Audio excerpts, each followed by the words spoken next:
本日ご紹介いたしますのは、熊本県にある、豊中酒造です。創業は1894年、明治27年になります。蔵がある場所は、球磨川の上流である球磨郡の湯前という場所ですね。球磨川のちょっと上流に近いところにあります。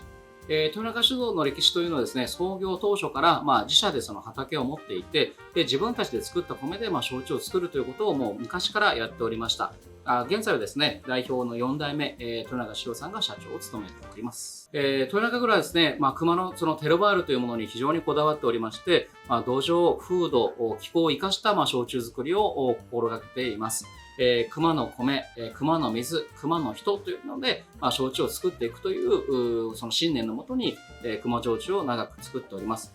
この有機米っていうのがですね、ちょっと特徴なんですけども、その豊中蔵さんが使っているのはこの有機米を使っています。で、無農薬の田んぼはですね、最初はね、雑草だらけだったそうなんですよ。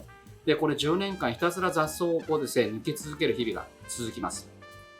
そして10年経った時にその微生物が、好循環がこう、微生物がこう食べてですね、雑草を食べたりして、でそこで、うまくその田んぼの中で循環が始まって、不思議なことに10年後には雑草がなくなるというような状態になっております。そしてですね、有機、栽培で、田んぼが作れたという話があります。非常にですね、時間がかかる形を取ったんですけど、いかにですね、その農薬を使わないで、体にも土地にもいい、田んぼを作ろうということで始められて今に至っております。ここで熊焼酎の話も一つしていきたいと思います。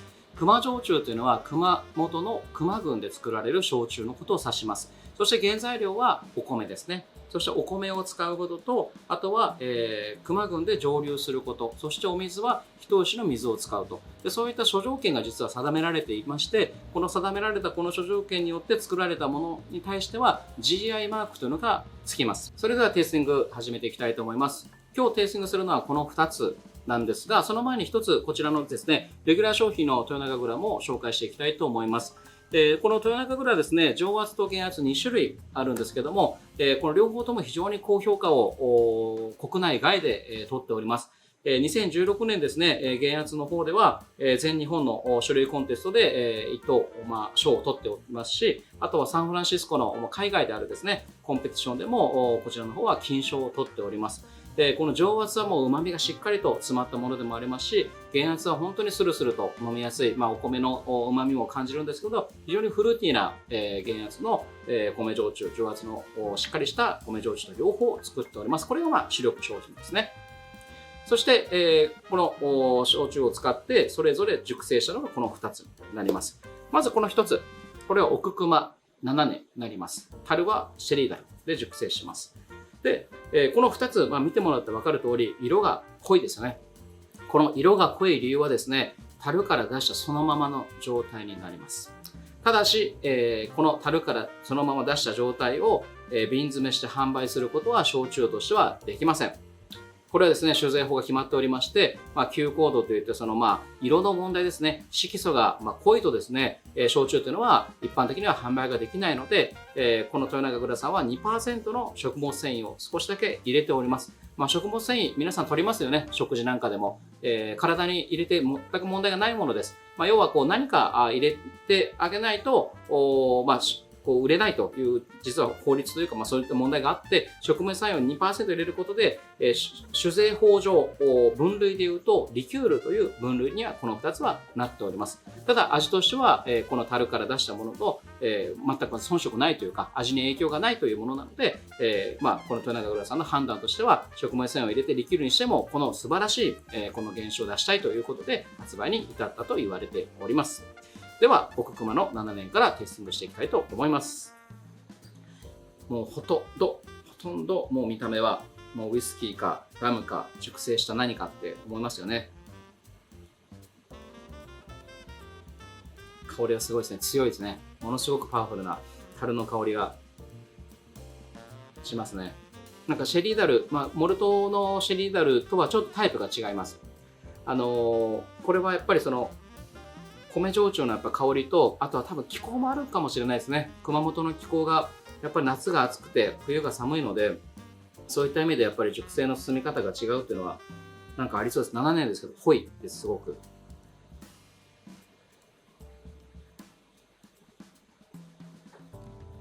うん。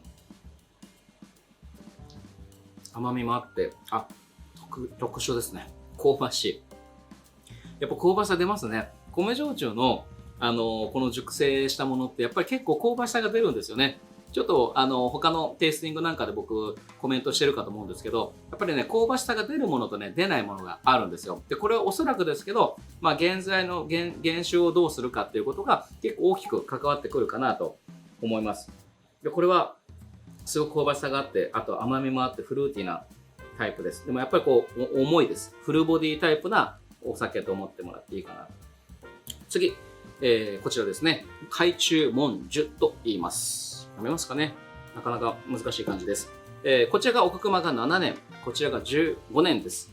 この海中文樹という名前はですね、獅子に乗った文殊菩薩というのがですね、海を渡って、渡る様というのをですね、書いたお話っていうのが実はあります。で、このですね、海を渡って、こう行くその様をですね、焼酎になぞらえて、この海中文樹というのはこのボトルに付けられたそうです。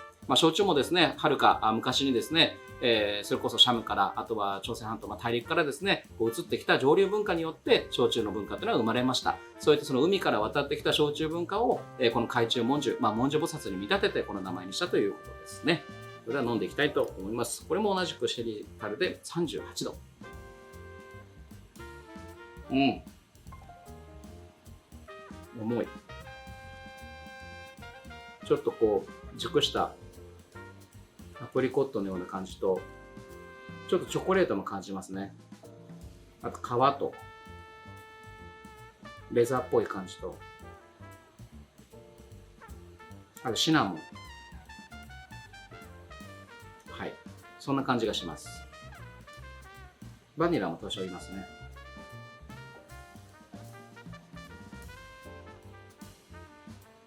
うん。味わいはすごくまろやか。こっちは、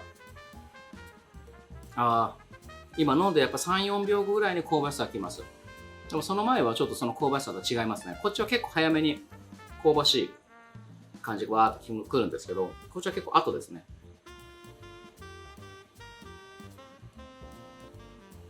面白いと思います。思ったよりやっぱ青い感じもなんかしますね。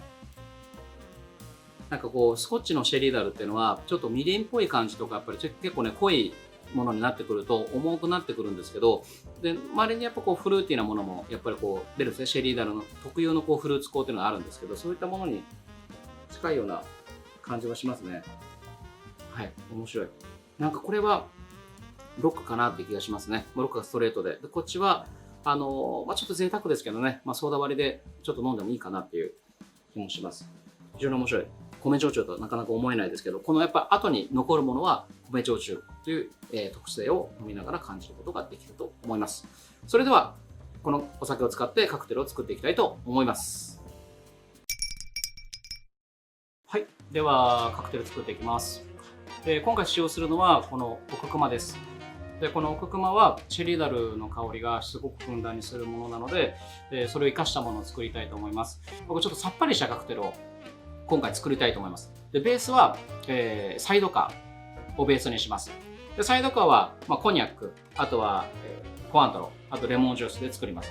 で、これの、スコッチにしたバージョンはサイレントサードって言うんです。ギアを3速にしてすごく静かに走る車があったそうで、それが元でサイレントサードっていう名前になってます。はい。で、このサイレントサード、サイドカーをベースにして、この奥熊を作りたいと思います。まず、この奥熊が 30ml 入ります。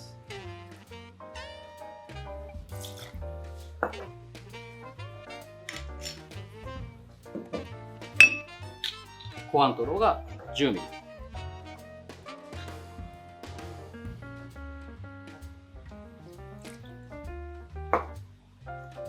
コアントロはオレンジのリキュールになります。ホワイトキュラソーと言いますね。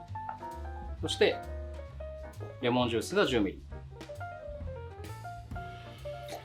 で、通常の、サイレントサード、あとはサイドカーはここまでです。で、レシピは30、15、15で、コアントロ、レモンちょっと多いんです。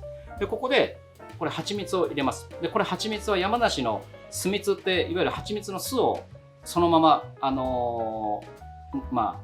無ろ過というか、加熱も全くしない状態で、うちはちょっと仕入れてるので、それを一回鍋で溶かして蜂蜜のシロップにしたものですごく甘さがナチュラルです。これを10ミリ入れます。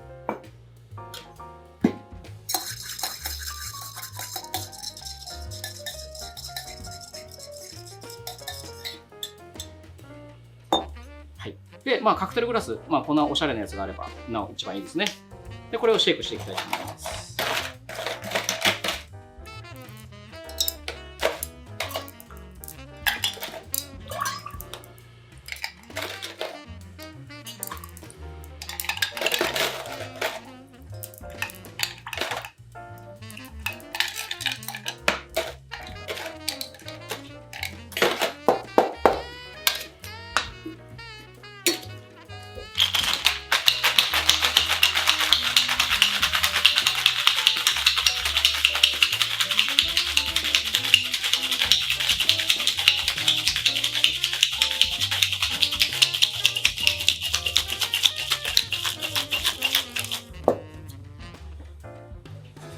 おすすめは茶こし、これを使って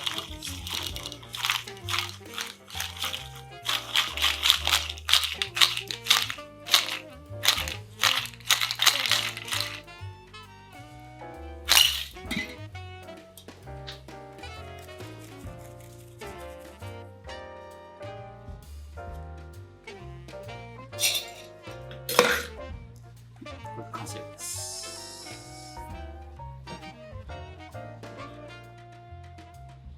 はい、サイレントサードのアレンジのカクテルできました。で、今回これ奥熊を使ったカクテル、この味の特徴としては後半がすごく奥熊の香りがふわっと上がるような感じになってます。最初なんかオレンジ、あとレモンの甘い感じがして、後でこの奥熊の甘い余韻がこう続くっていうことで今回決めました。このカクテルは豊永酒造さんの奥熊を使ったリッチ&ロング、豊永リッチ&ロング。はい、以上です。はい、じゃあ試飲していきたいと思います。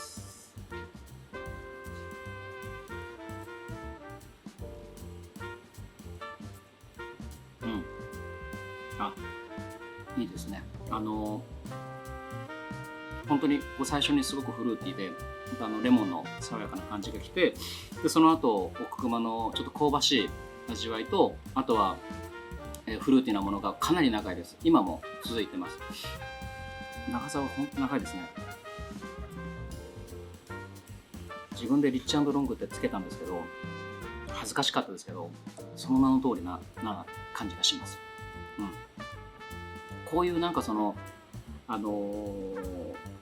しっかりしたお酒をこういうフルーティーに合わせた時に、合わせるそのお酒としてお酒というかその飲み合わせ、あと食べ合わせっていうと、チョコレートでいうと、定番ですけどオランジェットみたいなチョコレートコーティングしたものとかもすごく合うし、あとはチーズケーキとかもいいと思います。ちょっとこう酸味のあるレアチーズケーキとかですね、こう合わせて飲むといいように思います。ちょっと難しいのでシェイクするんで家庭では結構厳しいかなと思うんですけど、なんかねお店でその焼酎置いてるとかだったら蜂蜜がないところは、コアントロをちょっと多めにしてもらって作ってもらったりすると多分できると思います。でこういったその飲み方としてはサイドカーのあとはサイレントサードの、アレンジとしてこの奥熊っていうのはもうすごくおすすめなので、他のバージョン、月夜に恋とかでもうちょっとリッチなやつに仕上げてもすごくおすすめだと思います。ぜひやってみてください。